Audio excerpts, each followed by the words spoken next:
What's up, everybody? Welcome to Kind of Funny Games Daily for Monday, December 14th, 2020. Happy Hanukkah. I'm one of your hosts, Greg Miller, alongside Forbes 30 Under 30, a.k.a. the second best baby blues in San Francisco, a.k.a. the engaged one at Tim Geddes. Let Tim host. I'm feeling good, Greg. It's been a while. It's been a quick minute since Greg Miller and Tim Geddes have done a Games Daily together on a Monday.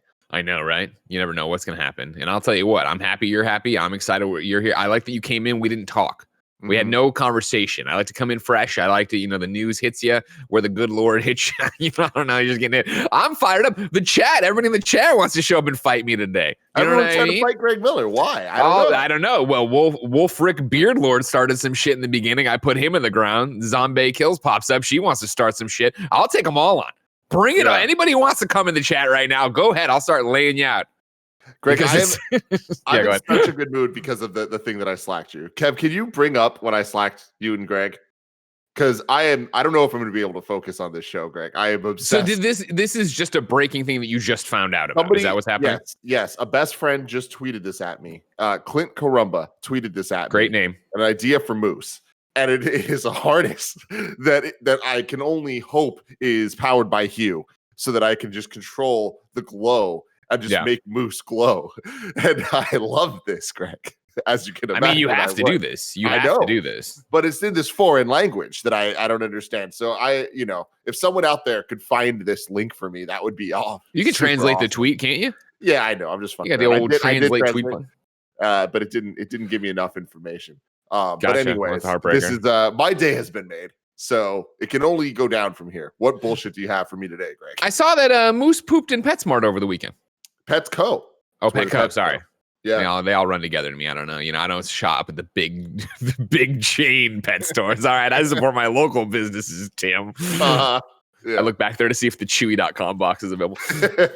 What was the panic level? Is that his first poop in a store? No, okay, it's not. Sure.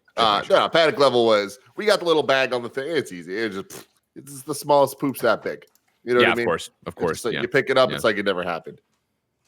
Well, ladies and gentlemen, you know what did happen? Cyberpunk 2077, and CD Projekt Red's apologizing for it. It turns out EA is buying Codemasters, and there's a Nintendo indie presentation tomorrow. We're going to talk about all that and more because this is Kind of Funny Games Daily. Each and every week down a variety of platforms, we run you through the nerdy video game news you need to know about. If you like that, be part of the show. Patreon.com/kindoffunnygames. You can give us your questions, your comments, your concerns, your squad up requests, and everything under the video game sun for the daily news show we do here. Of course, on Patreon.com/kindoffunnygames, you can get every episode of the show ad-free. You can get it with the exclusive post show. And of course, you can toss us a few bucks to say, hey, you're doing a great job. If you don't think we're doing a great job and you want the show for free, no big deal. You can watch us record it live on twitch.tv/kindoffunnygames. If you're watching live, you have a special job. Go to kindoffunny.com/you're wrong and tell us what we screw up as we screw it up so we can set the record straight. For everybody watching later on youtube.com/kindoffunnygames, listening later on podcast services, and watching later on roosterteeth.com. Tim, are you ready for some housekeeping? Of course I am.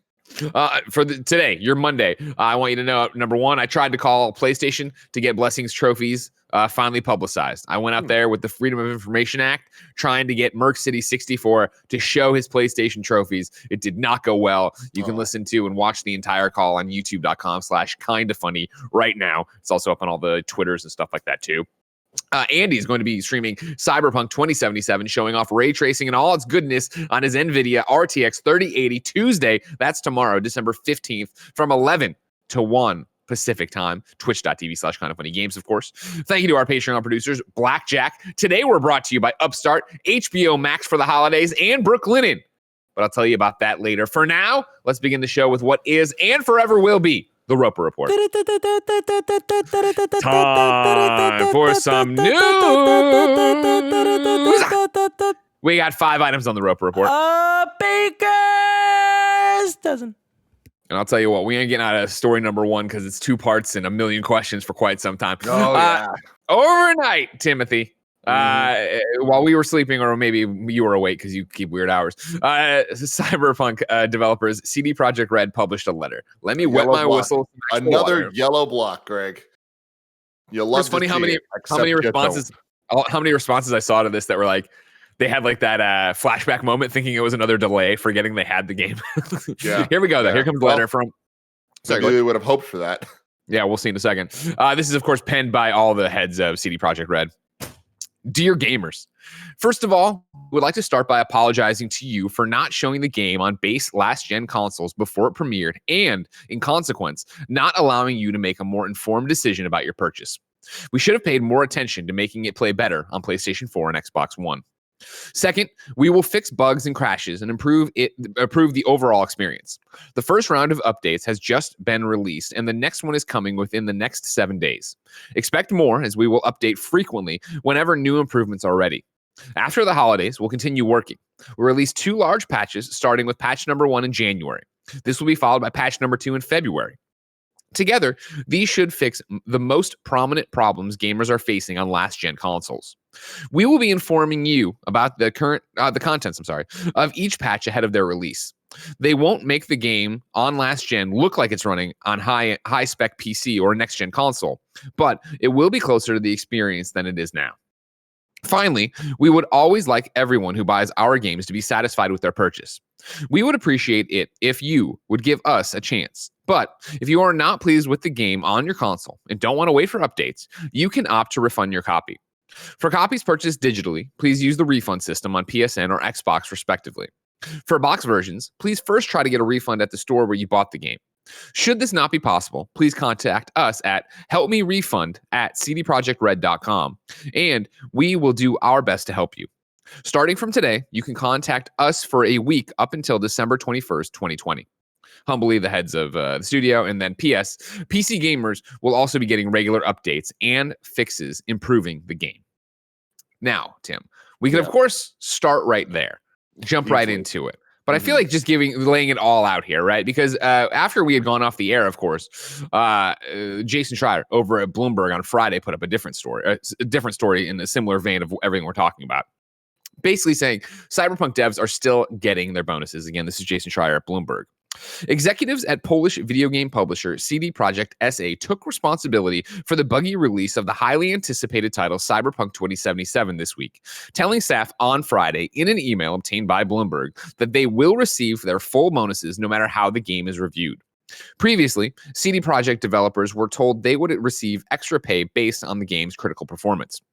Cyberpunk 2077, which came out Thursday, is one of the year's biggest games and a monumental release for the Polish publisher, which only makes a few titles every few years. It only makes new titles every few years. The sci-fi role-playing game sold more than 8 million copies in pre-orders before launch and has been acclaimed for its mechanics and story, but slammed for the number of glitches and bugs. As of Friday, Cyberpunk 2077 had a 90 out of 100 on the review aggregation website Metacritic, a strong score that has nonetheless disappointed shareholders. If that score dips below 90, it may no longer meet the threshold that CD Projekt had originally set for bonus payouts. Quote, "We initially had a bonus system that was focused on the game's ratings and the release date. But after consideration, we believe that measure is simply not fair under the circumstance," wrote Adam Badowski, studio head and creative director for Cyberpunk 2077 in the email to staff. Quote, "We underestimated the lengths and complexity involved to make this a reality. And still, you do everything you could to deliver an ambitious special game," end quote. The bonus system CD Projekt used for developers working on Cyberpunk 2077 was complicated. Every month, team leaders at the company gave out tokens styled after the studio's logo, a red bird, to members of their team they felt deserved honors, according to 3 current and former employees. Those tokens would have been transferred into bonuses if the game met certain criteria, like critical acclaim and a timely release. Under the new system, those payouts will be guaranteed even though Cyberpunk 2077 was delayed and the review score has been mixed. This performance bonus comes on top of regular annual profit-sharing payouts. Tim? Mm-hmm. What is your reaction to all of this? Well, where are you right now in your Cyberpunk journey? I know tomorrow we're recording a Gamescast, patreon.com/kindoffunnygames. It's you, it's me, it's probably Andy, it's going to be Blessing. We're bringing in Paris Lily. We're going to have everybody there talking about what they've done in Cyberpunk. So I don't want to, don't, as the kids say, don't blow your load, Portillo. You know what I mean? Just tell me a bit of what you think. I am absolutely loving Cyberpunk 2077, which is Wow. fairly shocking for me. But Totally. I think that a lot of that, and again, not to go too deep into this, Mhm. but it is surprisingly linear for me Sure. so far with how I'm playing the game. And I'm like, oh, this is actually, I'm really digging the story. And I'm lucky enough to be playing it on a super high-end computer with the 3080 graphics card. So Sure. I'm not getting the problems that everyone else is getting. I'm still getting a ridiculous amount of bugs, like crashes way too often, and just the game is so buggy that I'm not sure sometimes if things are intended or not. And like that to me is like the biggest problem where I'm like, something will be happening. I'm like, is that like a weird glitch effect that's like supposed to be there because it's Cyberpunk? Or is there something wrong? And it's gotten to the point that it is definitely hindering my experience with it. And I like the game, don't love the game. I want to love the game. There's so much there, but all of this is fucking bullshit. Like, regardless of my experience liking this game, it's like this game should not have shipped, and the way that it shipped is ugly. Like, this is all bad, and this letter here is. We've talked for years about wanting more transparency from developers, from publishers, from everybody. Honestly, everyone, every side of it. This is feigned transparency. This is like lies, straight up lies. It's a fabrication of the reality of what their actual intent is. This is to say this is even trying to save face, I think is like going too far. Like I don't even truly understand the point of this statement that they made, because oh hey, just get refunds if you want. It's like, fuck you. Ayub from Ottawa writes into patreon.com/kindoffunnygames and says, CD Projekt Red put out a statement last night, quote unquote, apologizing for the poor performance of Cyberpunk on last-gen consoles. They mentioned that they, quote, should have paid more attention to make it play better on PS4 and Xbox One. What in the fuck does that even mean? There are 150 million of these boxes in people's homes, and they have the gall to put out this half-assed apology. If you're not paying attention to performance, what the fuck are you paying attention to? Not to mention, this game was supposed to come out originally in April, then September, long before next-gen consoles or the new line of graphics cards came out. Also, within this statement, they apologized for not showing last-gen console footage, but never explained why they didn't. At least they came up with a shitty excuse for the performance. I'm fortunate enough to be playing on the game on a high-end PC, and even here, there is a lot to be desired in terms of performance optimizations. The game clearly needed several more months in the oven for performance bugs and fixes, but even that doesn't rectify the severe flaws the game suffers from a design standpoint. I'm right there with you, Tim, and Ayub. When I woke up to this statement, I was like, oh, okay, what are they going to do? And you start reading it, and you're just like, what?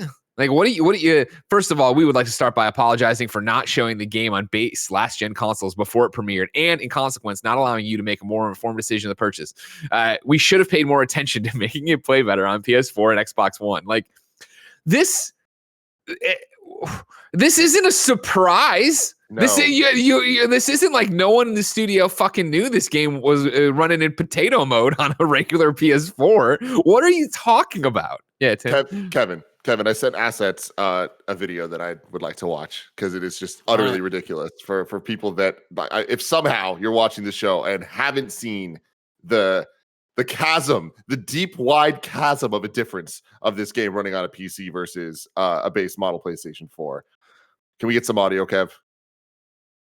E3 gameplay trailer is what we're looking at right now before the audio comes through. Pause it, please, and like restart it with the audio, because it's very necessary. Do you want to hear the audio? Yes. All right, give me a second. If that's possible. It is. Just sorry. Have you seen this, Greg? I have not seen this specific video. I've seen the ones that are the PlayStation 4 chugging at like 10, 15 frames per second. I've seen today, even in the responses to this tweet, or the tweet with the yellow text, you go in there and the people who are like, what we were promised, and it's the Keanu Reeves from the trailer, and then the PS4 Keanu Reeves that looks like some weird. It looks like Andy cosplaying poorly in a low polygonal thing. Like what the hell is this? All right, sorry, Kev, are you ready? Here we go. We're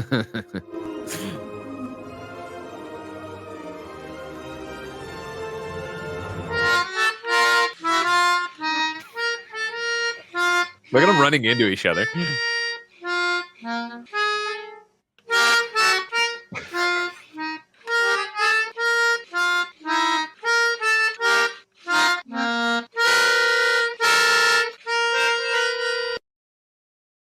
awful. Oh no. Greg, how's it running for you? Because you're playing on a PS5. I'm playing on PS5 backwards compatibility. It is running well. I mean, like, it crashes. Yes, like running it well is such a different statement. I think, you know what I mean. I do not have a frame rate dip where I'm like, woof. I don't have that run into that. I do have crashes. Yesterday I had the glitch where I fast traveled to a mission and I was talking to the person and then I went on the mission with them and then went to pull my gun and none of my guns pulled. And then I was like, oh, shit, okay. And I reloaded and had the same thing, but I was like, all right, I think I can actually stealth my way through this. So I snuck up behind people and then no prompt to be able to choke them out. So I was like, shit, restarted the game, loaded that save. Nope, that save is borked, and it's been borked for 3 of the autosaves. So I had to go back like 15, 20 minutes before I even got that mission to go take it off, go in there, and I just went a different direction with it. So performance-wise, PlayStation 4 backwards compatibility, or PlayStation 5 playing a PlayStation 4 copy through backwards compatibility. I'm using HDR. I think it looks good. It doesn't look great. Like, you look at the PC 3080 stuff, obviously, and the skin textures and this, that, and the other. Like, obviously, there's a difference there. Crowd density, there's a difference there. But I'm not playing it going, oh my God, this looks horrible, or it runs horrible. I'm not having that. I'm just having the crashes. Great. I would say that have been better since the patch on Friday, but are still there. I'm playing this game on my super ultra wide monitor. So that is 5,000 something resolution by 1440. Like, it is insane. And it feels like VR. It's that immersive. Like, it is so fucking ridiculous. And I'm playing this game being wowed by the graphics, being wowed by the crowd density and everything. Like, the amount of moments I've had where I'm like, this looks like Last of Us, but it's an open game. Like, that's crazy. Oh shit, yeah. I have not had that. I have not had that experience. Constantly being wowed. The ray tracing is fucking incredible. Like, I am looking at this, I'm like, this is next gen. And to hear that very few people are having that experience is so blisteringly saddening to me and maddening to me, where I can't fucking believe they would do this. They had something so special on their hands, and to just toss it to the wolves in this form, and then to put out this apology, and then we'll see where this continues to go. Like, this isn't going to end well. Like, this problem is not going to be solved. Like, that's the worst thing. Even in their half-assed apology, they're like, oh, well, whatever tweaks we do, it's not going to make them look like next gen. It's like, yeah, no fucking shit. Yeah. But like, what are they going to look like? They're not going to look good enough. I really don't believe they are. So, well, it's that thing of like, how much can you fix it? Where is the, it's already started this whole thing. If I can bring this in, Marc Starvaggi wrote in to patreon.com/kindoffunnygames and says, hey, Greg and Tim, CD Projekt Red issued an official statement apologizing for misleading gamers about the quality of the last gen version of Cyberpunk 2077. Only about 20% of PS4 users have a Pro. There is a conversation happening among Kind of Funny best friends about whether cross-gen releases make sense for big titles. So, should last-gen versions of Cyberpunk 2077 have been canceled, or could more time and less crunch have saved this mess? I think this has been the interesting argument I've seen already, right? Because even going back in time from here to when Phil Spencer was talking about Xbox and Xbox's strategy, obviously, of Xbox Series X games are going to work on Xbox Series S, are going to work on Xbox One X, are going to work on Xbox One. So you're going to have this whole thing there. Halo is going to play everywhere. And so many people were like, that's going to hold back the next gen versions, trying to make this thing for this gen version. For current gen or even last gen, depending on how you want to, do the base models of things, that's going to hold back. And Phil's response was, no, it won't. Like, that's not how these games are being made. I've seen people, as Mark talks about it in the community and then just online, rallying behind this of like, this is proof this shouldn't happen. And what I found interesting was I saw Paris Lilly, of course, Gamer Tag Radio, and then of course coming on he's been on the Xcast a bunch and then coming on the Gamescast tomorrow for our Cyberpunk update. He tweeted today of like, what I take away from this statement, he had a whole bunch of insightful stuff. And one of them was, though, like, I was wrong talking about one of the podcaster bets he had made with a friend of like, last gen consoles are going to hold back next gen versions. What I found interesting is that Rami Ismail, game developer at large now, former founder of Vlambeer, or I guess always Vlambeer's done, but he was formerly there, right, with Nuclear Throne and everything. This is his response with a tweet. From where I'm standing, all it has proven is crunch is bad, and project management is more important than people give it credit for. Innovation isn't dependent on technology. It's dependent on proper management of risks, and they fuck that up. I think it's that thing of like, we can sit here and be on the sidelines or the end process, right? We're talking about with the game we're playing and what we are to talk to, or I think game developers need to have a louder voice right now in this of what this actually means. Because again, like this all has to go down to CD Projekt Red released an unfinished game that they knew wasn't finished, that they knew wasn't ready for prime time. No matter what your best intentions were, the game needed to be delayed again, and it wasn't. You assume because it's been delayed so many times, they need to put it out. There's, investors on the line that are already pissed off. You saw their stock drop when the 90 on Metacritic wasn't good enough. Like for some reason, this was what they had to put out. But what that means is that everybody, even you on PC, got a half-baked version of something, or at least not the full vision of what this game was supposed to be. And that's crazy and ridiculous for a game that has been this sought after for 7 years. Yeah, and the crunch conversation is so simultaneously shallow and deep. It's deep in the sense of like, I don't know what the solution is, and there's no way that it's going to get solved overnight. It's shallow in the way that it's clearly a fucking problem. And like we need to stop having these issues come up constantly. And it's like all that stuff does need to be talked about now and continue to be talked about until there is a fix. It's not an excuse that it's hard, Yeah. But the problem there too is like, okay, we can't delay the game because if we delay the game, it's going to just be more crunch and all that. Well, it's still going to be crunch now anyways because they need to fucking fix the game. Exactly. Like, now we're talking about going to be patched for years. We're talking about, the patch number 2 in February and stuff. And it's like, God bless you and good luck. And I bet you do. But like keep in mind, they've already put out patches. They've already put out at least one patch, I think 2 for Cyberpunk on PS5 that I think I have day 1 and then the 1.4 or whatever, or was 0.4. Kindoffunny.com/you're wrong. What I'm saying is if they've gone and said, hey, we're numbering these patches, number 1, number 2, that means they're bigger patches than what you've seen already, which are hot fixes for the most part, which also means I bet that they get delayed too. And then I think it's this spiraling domino of, like there's no rest for the wicked on this. There's no rest for this. And again, like we can sit here and be like, they should have delayed this. They should have done this. Keep in mind that we're talking about, right, the founders, the heads of the studio that signed the letter. We're not talking about the people that now the shit rolls downhill that are now still working a 6-day work week trying to get this patch due. Because again, they've worked on this game for years. They want it to be amazing. They know it's not there. Like that's the other thing too of like, imagine being in there and waiting for the other shoe to drop. Like, especially as like you see the 90 on Metacritic start getting posted and these reviews pop for the PC version, which is the better version, obviously, but what's coming. You're about to release a PlayStation 4 version that can barely go and that everybody has a capture card. Everyone can put it to Twitch through the PS4 if they wanted to. Like, the other shoe's about to drop. You are not in the clear. You know that no matter what, there's a reckoning coming for you. And again, I'm talking about people low on the totem pole who are just trying to fucking make this game as good as they can, but have these demands coming from up top. And again, this game is incredibly special. Like, it sucks that it will forever be tainted with this bullshit. No matter what happens, no matter a couple years from now. What's up? Sorry, no, finish your point. Or was that where you wanted it? That's good. Because no, you're right there. Like, and this is, again, we'll talk about it tomorrow. Like, again, not having, I'm over here not having seen the crowd density and Last of Us textures or whatever on on PC with the RTX 3080 or whatever, right? I'm playing on PS5 and I'm enjoying it. I think it's, I'm playing it, and like I talked about it and we'll talk about it tomorrow, but at one point it reset of just like, oh man, this is a Fallout game and a really good looking, really well written Fallout game. I'm fucking all in and I'm having a great time. So it is that idea of like, it's even right now for me to be playing it on PlayStation 5 backwards compatibility, having a good time, sure, having the crashes, which again, the amount of crashes I'm having, unacceptable. I'm not giving them a free pass for it. It's the same thing everybody keeps saying of, you look at everybody on these base consoles and be like, oh my God, like, this is ridiculous that you can't even play this game, that you can't even get into this game at all, or whatever your PC hardware is, right?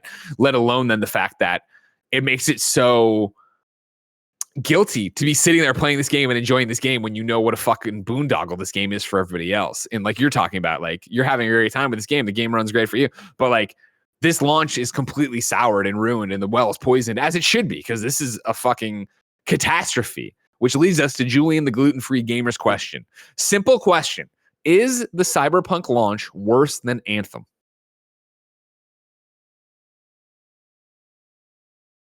What do you think, Tim? To me, it is. because I care about this. I didn't care about Anthem, and I think that there's a lot of people that feel that way.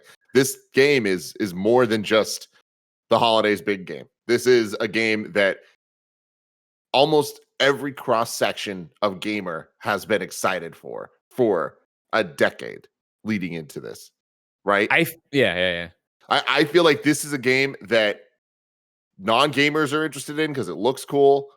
Of course, the hardcore gamers are into it because they know CD Projekt Red's legacy, and it even gets people like me that would never want to play a open world RPG. But oh shit, like I can't deny this. This looks fantastic. So yeah, I think this is there are more repercussions to this. It's a fascinating question because I think it is. How do you want to approach it? I would. My knee-jerk reaction and argument off the top of my head, right, would be that is the Cyberpunk launch worse than Anthem? Yes. Why? I think there were far greater expectations on Cyberpunk than there were Anthem. And I know that's loaded because so many people were anticipating Anthem and so many people were ready for Anthem. But there was also a great number of people who are like, I don't want a games as a service. Like, I don't want that from BioWare. That's not what I want from BioWare. I'm making the argument that this is a worse launch for Cyberpunk because this just fucking destroyed all the goodwill CD Projekt Red had. CD Projekt Red, I talked about it a little last week, and I've talked about it over and over again, right? Off of The Witcher 3, the thank you note in the game, all our DLCs free, etc., and so on. Then putting out amazing DLCs after that you paid for, but were the giant expansions, right?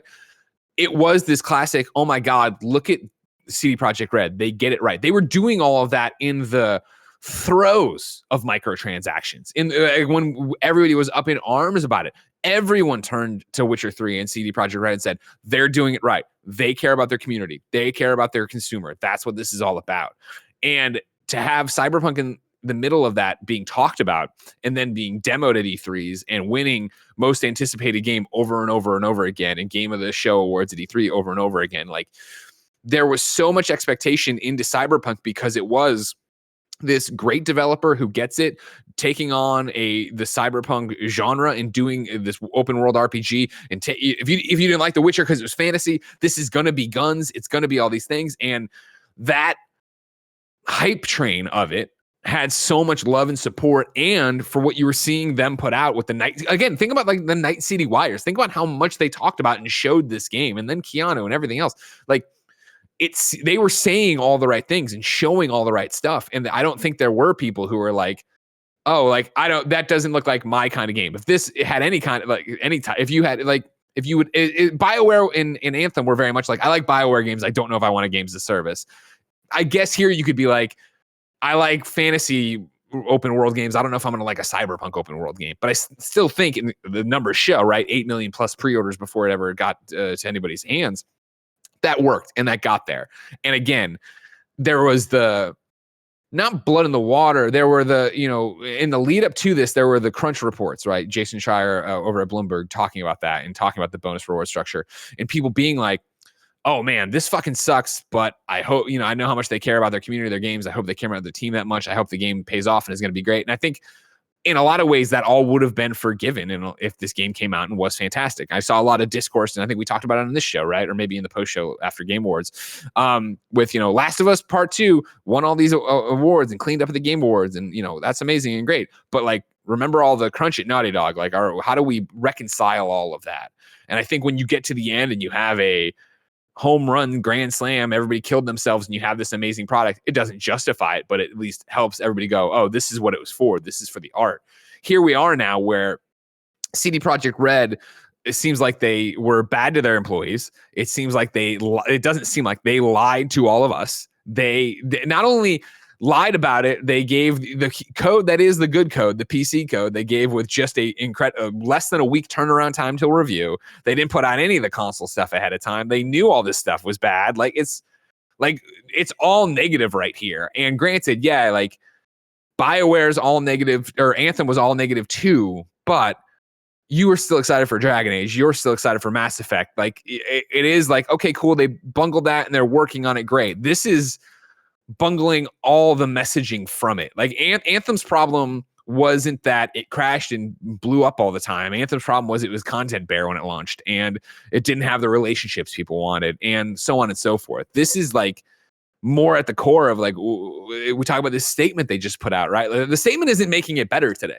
The statement isn't coming in and falling on your sword and doing a mea culpa. The statement's being like, hey, yeah, sorry, we should have focused on that, but we didn't. So like, if you can wait till February, great. And like, even in it, I feel like there's this line that it's going to be hard for me to pull up, right? Of just like, we would appreciate it if you give us a chance. But if you're not pleased with the, like, no, wait, give you a chance. The chance was when they gave you $60 for the game. That was the chance everybody took on you. That was them believing in you, and you failed them. This isn't now being like, hey, we'd love it if you took a chance on us. Like, no, they took the chance when they pre-ordered the fucking 8 million copies of the game. That was the chance everybody took. Now it's about you delivering on what that initial promise was, and you didn't. So even putting it there, like, we'd appreciate it if you give us a chance. No. They fucking gave you the chance. The chance is gone. You took your chance and you threw it away. And now, you have a game that I do think is, like you're saying, Tim, something special. That is incredibly well written, has all these NPCs I vibe with and want to know more about. But like, how do you ever get that message out when we have to every time be like, well, I'm playing it on this and it runs badly for me and I know it looks better for you, but oh man, for you, it doesn't work at all. Like, boondoggle. Yeah, man. Jeff Grubb in the chat says something that I think is a very key thing when it comes to Oh, this wow. question. Jeff Grubb said something key for a change. That's a change for him. When it comes to Anthem versus Cyberpunk. Yeah. It's like Cyberpunk's a good game. So it's like, that's why this is a bigger deal. Yeah, that's a great point. At the core of it, like, Cyberpunk is a good to great game, and it like should be more than that. It could be more than that. I'm seeing the potential for it to be more than that when I'm playing it, and it's just like, it's so frustrating. And like, look, if the version I am playing was what the majority of people were playing, I think this would be a very different conversation. Still not perfect. There's bugs. There's a lot of issues happening, but those are the type of issues that I'm like, it's on me for playing immediately. Like, games, especially games this big, are always going to have issues until they're patched. If I waited a month, it's going to be perfect and everything's great. But that's absolutely not the case. I have no faith that in a month, the bugs that I'm experiencing are going to go away. Like, one thing that is just so infuriating to me is there's an item card that'll pop up that like explains like what a gun is. Mm-hmm. And that'll be in the menu. Then when I go back to the world, it never leaves. The card just stays. And it's just in the middle of my screen, and it will not go away, and I have to reset the whole game. That sucks, And I don't know that that's going to get fixed. I think that the fix is just going to be part of the game experience for me is restarting every once in a while. And there's nothing worse than a game that I'm talking about praising for its immersion, breaking my immersion. Yeah, 100%. 100%. I got a couple more questions if you don't mind, Tim. Go for it. Miko writes into patreon.com/kindafunnygames, just like you can. It says, good morning, Greg and Tim. First off, I hope Tim is enjoying his time in Cyberpunk, which also brings me to my question. With CD Projekt Red's apology, they stated that by February, the game should be in a good place on all platforms. Parentheses, well, I personally think they should have bit the bullet and delayed until February in that case. End parentheses. For the record, Miko, they would have done that, and guess what? There still would have been a million different problems, and they would have had patches going out till April. Doesn't matter. Back to Miko's question. Do you think this pushes back the next-gen console updates? As a PS5 player, after having my sixth crash last night, I decided I would play Valhalla until the next-gen update comes out. But I can't wait 4 or 5 months. Thanks as always. Have a great week, Miko. I think this most definitely pushes console upgrades. I think that you have people who are working on those. You probably flip the switch and get them all the way over here. And then if that's not the case, I think at that point you have to sit there and go, well, what do we do about optics on this? You know what I mean? Like, our reputation is not great right now. People are not thrilled with us. If you put out if tomorrow, or I shouldn't even say tomorrow, if in January, 1 month before patch number 2 is going to ship, and like, let's say patch number 1 comes out, PlayStation 4 and Xbox see a upgrade, but it's not to a point where you're like, okay, this is running in a way that isn't terrible. And they're like, no, February is going to be the next, the best upgrade. Update. You'll be fine there. They're like, great. And then at the end of January, they're like, hey, great news, by the way, PS5 and Xbox Series X versions of the game are launching early February, late February. They'll get eaten alive. Because they're like, oh, you're lying to us again. You're not working on this thing. Why is that going on? And what the truth of that is in terms of, no, it's these people talking about, hey, we're making this happen, or no, it's different teams or whatever. there's a bunch of different stuff going on there. But like right now, you need to put your nose to the grindstone and focus on fixing stuff before you do it. This is back to the Avengers problem where I talk about all the time of like, man, their roadmap's so off, and there's no way you can kick ahead on any other stuff. Because if you were to put out, which they didn't, if they booted their next gen upgrade, right? Because if you put out your next gen upgrade, it would be immediately met with, why the fuck would I want to play this? You know, there's things wrong with the game already. Why would we go do a prettier version of it? Yeah, man, I think you're right about what they should do. I don't know that that's the end goal of all this, the final results. I can totally imagine getting a PS5 and Xbox Series X version on the sooner side, because the sooner they move on, that's where so many people are going to be playing it in the future. And it's like them trying to make a better future for this game. I don't know. I have very, very, very little faith that the PlayStation 4 and Xbox One versions of this game are going to be in a good state ever. Sure. No, that's accurate. And I think that's correct. Like, yeah, even again, them saying in their statement, they're not going to look like high-end PCs.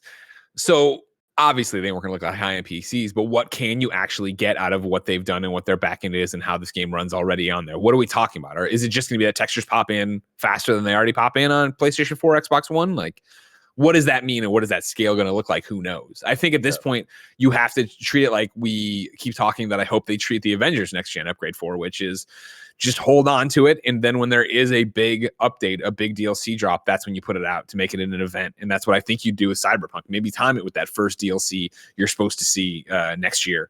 That it is, hey, guess what? Here's this giant thing, and you can play it better on PS5 and Xbox, and here's how you're gonna get your save across and all this other shit. This fucking sucks, man. It totally just really sucks. So many years of hype and just like every single time. I'll never forget, Greg, going to the behind closed doors thing at E3 and seeing this game for the first time. Yeah. And leaving just being like, how is that a fucking video game? And when they released that hour-long run through of essentially the same demo, my friend Curran came over and I'm like, dude, I need to show you this thing. And we sat there for the entire 45 minutes and watched it. And we're just like, holy crap. Like, how is this a video game? And it just sucks that I'm playing it now. And I'm like, oh, yeah, this is a video game. Yep. You know? Sure. It looks like that. And in so many, there are moments that give me that, oh, shit, wow factor. But there's so many things that remind me it's a fucking video game. And hearing all this news, all the crunch stuff, all of them talking about patches, them talking about DLC, them talking about all this stuff. It's just, it makes me angry. And that sucks. I wish that anger wasn't the emotion that this game makes me feel more often than not. I'm enjoying this. We got 2 questions left before we get into another news story. And actually, I'm going to move right to ads because we've been yakking about Cyberpunk. Ignacio Rojas writes into patreon.com/kindafunnygames just like you can and says, what's up, Dream Team Greg and Tim? Some weeks ago, I wrote into the show asking if Cyberpunk was the game Stadia needed to make a comeback with, seeing as it bypasses the need to own a beefy PC or a next-gen console to enjoy its full technical glory. Now that the game has come out, and after seeing how badly the game runs on last-gen hardware, the reports of it are that it runs well on Stadia. I'd like to ask the question again. Is Cyberpunk going to give Stadia the push to be relevant again? Is this the best opportunity Stadia has to prove its worth? Sadly, Ignacio, my vote is no. And here's why. It could have been, but the train's out of the station. Like the well is poisoned. If it could have been a normal review cycle, if it would have been everybody got Cyberpunk 2077 on all platforms 2 weeks in advance, and Digital Foundry went up, and the IGN reviews went up, and it got a 9 on PC, it got a 6.5 on PS4. Like there was this. Here's what's going on, and heads up, Stadia runs really well. Stadia is giving you near PC levels of detail because I've heard it runs really, really well there too. I'm not sure what it looks like, if it looks like it's running on a 3080 or whatever, but it's giving you this amazing performance. That's when you would have had the chance. I think that's when you would have had the chance of people going like, oh shit, okay, I'm going to switch my pre-order over there, or I'll try that on, or I'll blah, blah, blah. Right now, the tickets have been punched. You know what I mean? Like I've seen that too. And infamously years ago when we were talking about Stadia, I was like, maybe that would be the one for me when I thought we'd be traveling and I wouldn't want to carry a console around with me and all this stuff. But guess what? I'm now 20 hours in on PS5. Like even if I put that much time into it, that's one thing. If I bought this one out of my own money, right? That's my $60 over there. Like Granted, now you can refund your money to you can refund your game or whatever, according to CD Projekt Red. But even if you got that, are you then going to turn around and give your money right back to them? Are you mad about it? How are you doing it? Like, there's so much to that. Hold on. Another thing there that I wanted to laugh about when it came to their letter is then being like, okay, yeah, try to refund it if you want. And if you're having problems, email us at there's no fucking way this will work at cdprojectred.com. Like, are you kidding me? Like, no way. No fucking way this ends well. They're going to get so many emails and like, they're not going to be able to keep up with all that. No. How are they going to be able to help all that? Let alone the trolling emails they'll get. Oh man, what a disaster. So yeah, I think Stadia could have had a shot at that, but I think that now that everybody it's out and gone, it's awesome that it runs better on Stadia, but I don't think the news got to people in time to make it actually influence their buying choices. You're so right there, Greg, and I think that it's a fun, nifty thing that we're getting headlines of like, oh shit, hey, there's actually a reason to use Stadia. Like, that's cool. That's not going to change the tide when it comes to the conversation about Stadia. And it is just like, man, there's a world where the headlines were, wow, Cyberpunk's great. Wow, it actually works on Stadia. That's pretty nifty. And oh, LOL, one of the versions of the games looks janky as hell. But instead, it's the majority of the versions of the games. And that's where it's like, oh, well, fuck. Final question comes from Mitch Krassin, and it's looking forward to him. He goes, we can talk a lot about what Cyberpunk and CD Projekt should have done, and I'm sure you guys have. But what is the wisest move now? Is there some drastic action they can take right now to help right the ship? Tim, you're at CD Projekt SA, talking to CD Projekt Red, trying to figure this out, what you're going to do. What's the battle plan? I don't know, man. Like, I honestly don't know.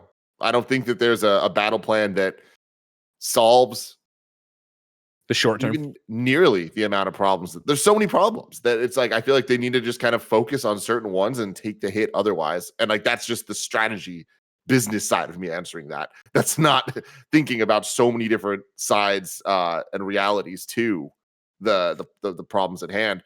Cause I don't know. I mean, yeah, it gets complicated because I don't want to fucking say shit that is morally ambiguous. Because the answer is you want to murder somebody. You got murder. No, to me the answer is they make the PS5 version, the Xbox Series X version come out, cut the other versions, give people refunds, and just or throw your hands up, and be like, they're not going to be fixed. This is what it is, and move forward. That sucks. That's not a good answer, but I think that is the best shot of like solving enough of the problem. Not enough. That's not the right word. Solving some of these problems. This all fucking sucks.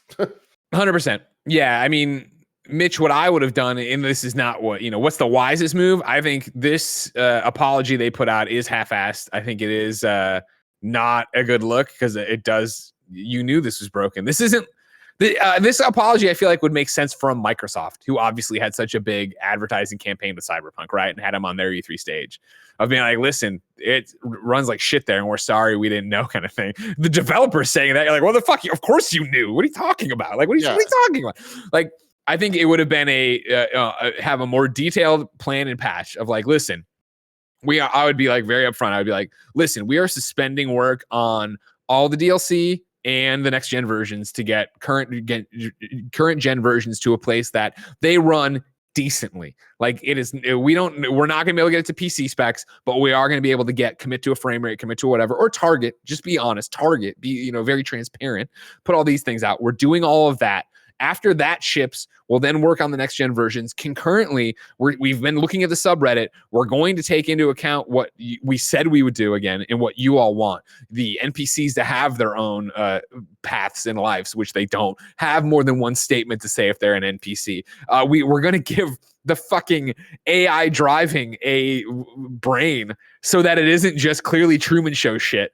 Where if you block it, it just stops and it's like, I don't know what to do anymore. This is what I do. I drive when you look at me. We won't have the cops spawn behind you. We'll have them actually on patrol. All the little shit that like so many people on the subreddit have been like drilling into. You talk about immersion, Tim, of like, what the fuck? And again, it's not that is such a colossal video game faux pas. It's that they said they weren't doing that. They said the NPCs and the things would work in a very different way than what they are working on.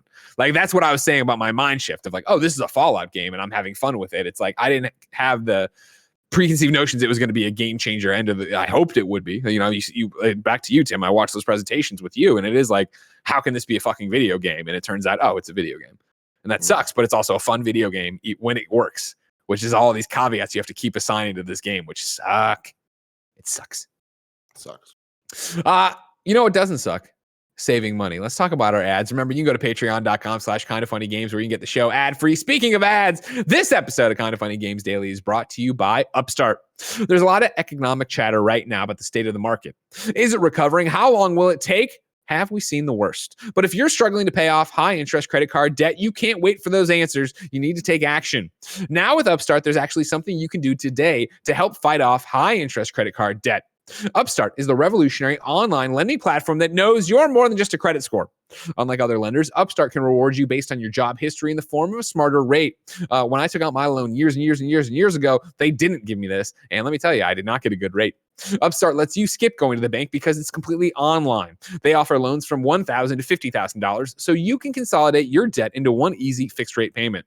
Upstart makes it fast and simple to check your rate. Since it's just a soft pull, it won't affect your credit score. The hard pull happens if you accept your rate and proceed with your application. The best part, if the loan is approved and accepted, most people get their funds the next business day. Over 500,000 people have used Upstart to pay off credit cards or meet their financial goals. Free yourself from the burden of high-interest credit card debt and get back to using your money your way with Upstart. See why Upstart has over 6,000 five-star reviews on Trustpilot and hurry to upstart.com/KFgames to find out how low your Upstart rate can be. Checking your rate takes only a few minutes. That's upstart.com/KFgames. Your loan amount will be determined based on your credit, income, and certain other information provided in your loan application. Not all applicants will qualify for the full amount. Our next sponsor is HBO Max. In true 2020 fashion, the holidays are going to look a little different this year. That's why we partnered with HBO Max to keep the spirit of togetherness alive with their library of films for the holiday season. Staying put with your quarantine crew for the holidays, HBO Max has bingeable series for you. At home with your overbearing family, HBO has a movie to get lost in. Doing the holidays solo, HBO Max has the titles you'll want to discuss with friends and family virtually. No matter what mood you're in this holiday season, HBO Max has something for you. HBO Max has many classic holiday films now streaming, like Holiday Affair and A Christmas Carol. Enjoy one of the biggest movies in theaters and on HBO Max on the exact same day. Sign up for HBO Max to stream Wonder Woman 1984, December 25th. Tim, I can't wait. And even more heroes. Like Titans, Harley Quinn, a show you should all watch, a great cartoon, Doom Patrol, and a good movie, Batman v Superman. Wonder Woman 1984 is in theaters and HBO on December 25th. You can sign up and enjoy even more hits now, like Game of Thrones, Euphoria, another great show, and Flight Attendant. Personally, I'll be watching with Jen Last Christmas, The Family Stone, and of course, rewatching Die Hard again and again. I think they left that in there for Nick. Of all of which you can find on HBO via HBO Max. If that wasn't enough, like I said, December 25th, you get Wonder Woman, but you also get The West Wing. December 28th is his Dark Materials Season 2 finale. Get cozy at home this holiday season by heading to hbomax.com/now. That's hbomax.com/now. And finally, it's Brooklinen. Some mornings you wake up feeling ready to pull the covers over your head and go back to sleep. No judgment, of course, but let's make having the most comfortable sheets the reason why. Don't love your sheets? Brooklinen has you covered. So Brooklinen was started by Rich and Vicky, who also tried to find beautiful home essentials that didn't cost an arm and a leg. And when they couldn't, they founded Brooklinen as the first direct-to-consumer bedding company. They work directly with manufacturers to make luxury available directly to you without the luxury-level markups. Brooklinen has a variety of sheets, colors, patterns, and materials to fit your tastes. Brooklinen has over 50,000 five-star reviews and counting, and is so confident in their product that all their bedding comes with a lifetime warranty. And Brooklinen is so much more than sheets. They've got comforters, pillows, towels, and even loungewear and more. You can buy sheets, bedding, and pillows all at once and save even more. Not reading the ad, you know that I only sleep on Brooklinen sheets. I love them. And I have Brooklinen towels now because they're so soft and plush. Don't wait. Do something for yourself or somebody else. Hint, hint, it's gift giving season. Go to brooklinen.com and use the promo code GAMES to get 10% off your first order and free shipping. That's BROOKLINEN.com. Enter the promo code GAMES for 10% off your first order plus free shipping. Brooklinen.com and use the promo code GAMES at checkout. It sounded like you said, hint, hint, it's give. Kev, give, please. Oh, no. Kevin, can I get a Cecil update? Cecil was freaking out at the start of the show because Paula left. He's sleeping now. He gave up. Good. All right, good. Sleepy TC. Tim, I hate to do this to you, but there's no way you're going to sleep after this news. Number 2 on the Roper Report. Holy shit, Vin Diesel is the president of video games. I read from a press release. Video game publisher and developer Studio Wildcard debuted 2 world premiere trailers at the Game Awards 2020, announcing Ark 2, a sequel to the popular dinosaur action-adventure game Ark Survival Evolved, and Ark the Animated Series, an original TV series based on the hit franchise, both coming in 2022. The Wildcard team also made headlines with the reveal that acclaimed actor and devoted Ark fan Vin Diesel will join Studio Wildcard Productions team as the president of Creative Convergence. Dude, there's nothing he loves more than creative. If you don't follow Vin Diesel on Instagram, you wouldn't know. But every Sunday, it's Creative Sunday. Happy creative, okay? This is what Vin Diesel's been wanting for years. He's been plotting. He's been scheming. And here we are. Everyone's saying Fast and Furious 0. Everyone's saying The Fast and the Furious. I'm all about it, Greg. I'm all fucking about it. Congratulations, Vin Diesel. As Wildcard's president of Creative Convergence, Diesel will act as an executive producer on Ark 2, where he stars as Santiago, a fully rendered hero protagonist, as well as EP of the newly announced Ark the Animated Series, where his character will cross over from the video game. Quote, I'm having a lot of fun playing Ark and also really excited to join the Studio Wildcard team to develop the story both in game and in the new animated series, said Diesel. Quote, an immensely talented actor and producer, Vin is also an accomplished gamer who has played thousands of hours of Ark Survival Evolved, said Doug Kennedy, CEO of Studio Wildcard. He understands the game intimately and is providing direct feedback to the development process. With last night's reveal, and this is a weird thing, with last night's reveal of the Ark sequel and animated, I got this press release dated today, but that whatever. An animated series, Vin will be involved with each as we look to expand the Ark franchise even further now and into the future. There you go. You excited? Are you all in on Ark now? No. Oh, like Vin can't get me in on that. But what the fuck is happening? I love it. How is it thousands of hours of Ark? How do you get all that time in? That's when such he's so bullshit. busy playing to Ken, you know? That was Michelle Rodriguez who said that. But they played it together, though, Greg. I know, but he didn't say it wrong. All right. Oh, I love it. Shout out to you, Vin Diesel. We love you. Keep being successful. Come on the show one day. Number 3 on the Roper Report. EA is buying Codemasters. This is Dean Takahashi over at GamesBeat to start. Electronic Arts has outbid rival Take-Two Interactive to buy Dirt 5 publisher Codemasters Group in a deal that values the acquired company at $1.2 billion. The all-cash offer is another sign that consolidation is heating up in the games industry, which saw more than $20.5 billion in deals for the first 9 months of 2020. The deal is subject to shareholder approval. Back in November, Take-Two announced that it had bid $973 million to buy Codemasters. But the United Kingdom-based maker of racing games wasn't done with the bidding process. Under the deal, EA will pay $7.98 a share for each of the share of Codemasters, with an implied enterprise value of $1.2 billion. The deal is expected to be done in the first quarter of 2021.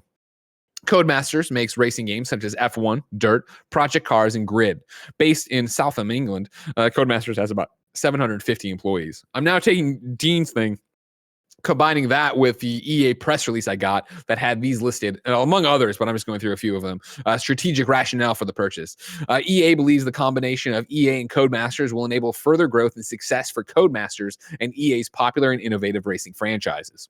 Bringing together the combined expertise and talent from Codemasters' critically acclaimed sports and racing franchises, Formula One, Dirt, Dirt Rally, Grid, and Project Cars, with EA's global Need for Speed franchise, fan favorite real racing mobile game, and EA Sports brands will enable our teams to innovate further and meaningfully increase the delivery of content and experiences to a growing global audience of racing entertainment. EA believes it can help accelerate Codemasters' performance by leveraging EA's deep expertise in live services operations, game analytics, and technology. In addition, EA's central services teams across the thing will do the motion capture, quality verification, compliance, and localization. All these resources will be available to Codemasters.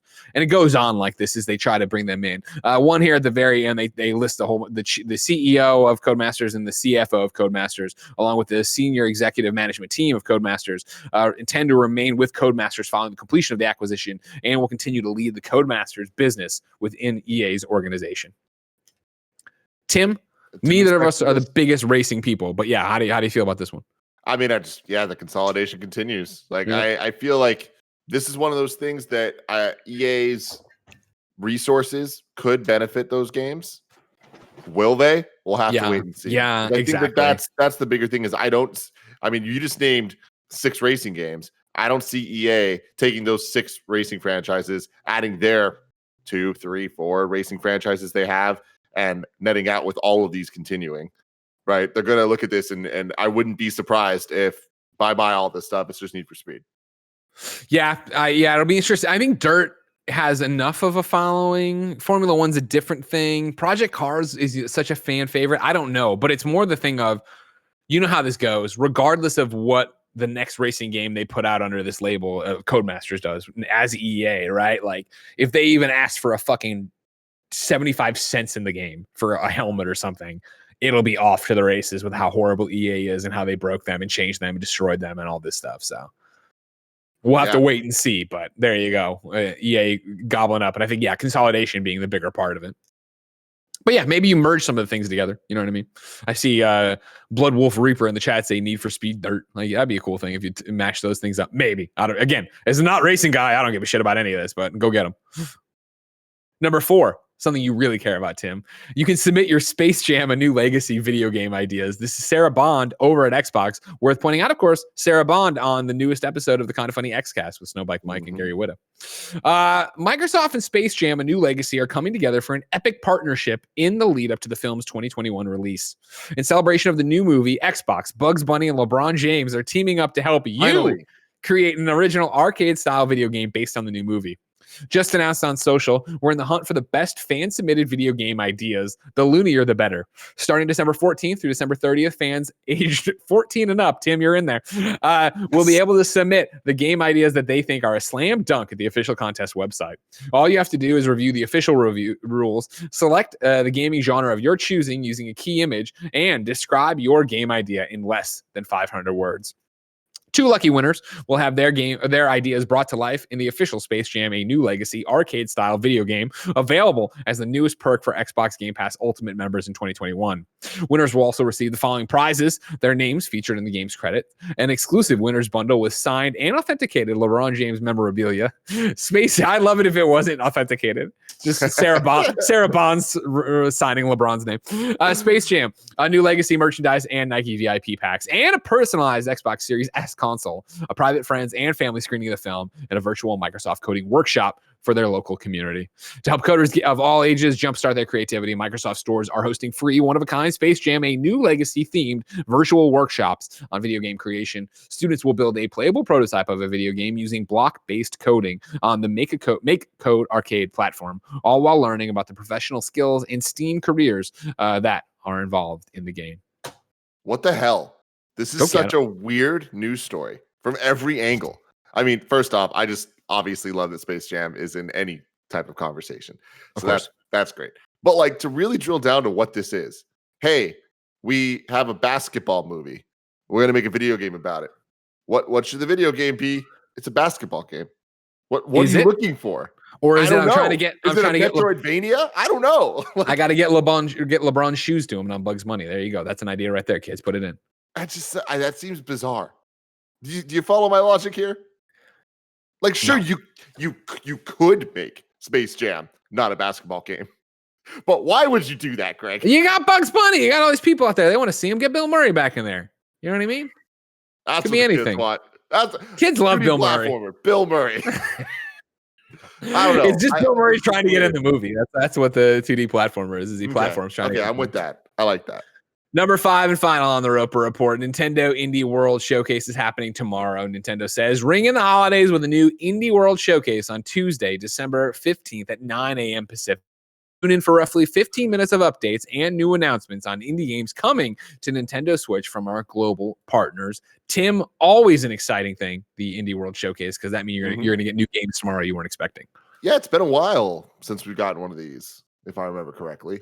So, yeah, sounds about right. There's been very few Nintendo titles, period, announced, and I don't expect any first-party titles here, but maybe some type of collaboration, like Cadence of Hyrule type stuff. Interesting. Yeah. Are we doing reacts? Are we waking up for this one? Or I mean, this will be awake. Probably not. Okay. Well then, fuck it into the ground. Tim, I can't wait to see what comes out tomorrow off of this Nintendo Indie World because they just release stuff all the time. But tomorrow's so far away. If I wanted something more immediate, say what came to the mom and grop shops today, where would I go? The official list of upcoming software across each and every platform as listed by the Kinda Funny Games Daily show host each and every week. Yeah. Out today, Jigsaw Fun, Piece It Together on Switch. Northern Lights on PC. Solasta, Crown of the Magister, launches new winter update and is available now on GOG. Human Fall Flat received 2 new levels on iOS and Android, Thermal and Factory. And then Grand Blue Fantasy Versus is on PS4 and PC today. New dates for you. Professor Lupo, Ocean, launches on Switch December 28th. Ender Lilies for Steam Early Access comes out January 21st, and then Q2 2021 for PS5, Xbox, and PS4 and Switch. Does Professor Lupo have anything to do with Dr. Lupo? I wondered that too. You know what I mean? I forgot to hit up Dr. Lupo beforehand. I'd like to think that. You know what I mean? A different kind of doctor, not a medical doctor. This is a doctor who's just teaching you things. Skull the Hero Slayer launches January 21st on Steam. And then Toho Luna Nights arrives on Nintendo Switch December 17th. Ladies and gentlemen, we ask people watching live on twitch.tv/kindafunnygames to go to kindafunny.com/you're wrong and tell us what we screw up as we screw it up so we can set the record straight. For everybody watching later on youtube.com/kindafunnygames, roosterteeth.com, and listening on podcast services around the globe. Nanobiologist first off hits you up, Tim, with a link here to get the moose harness or a knockoff version of it. Maybe I don't know if it's the exact same one. I just need to make that motherfucker glow. Yeah, you can do that. I can do it without Kevin could do it without the harness. Yeah, Kevin, could you make moose glow? I'll put a couple glow sticks in that bad boy. He'll be glowing all day. Thank you very much. And then Nanobiologist says Cyberpunk 2077 is on at least patch 4 so far after release. They released patch 1.02 for day 1 patch and are currently on patch 1.05, which must have come out while I was asleep because I was 1.04 last night. This is the start of our final week of content for Kinda Funny 2020. We'll be back obviously in January, but here's how the hosts shape up for Games Daily. Tomorrow it's going to be Blessing and Imran. Wednesday, Blessing and Gary Witta. Thursday, me and Blessing. Friday, me and Imran to give you the final Games Daily of the calendar year. If you're watching the show right now, remember we have a post show. You can go to patreon.com/kindafunnygames. Get it there. If you want to stick around live on twitch.tv/kindafunnygames, it's in review. The Next Karate Kid. The Next Karate Kid. Get swanked, everybody. Wow. Ladies and gentlemen, until next time, it's been our pleasure to serve you.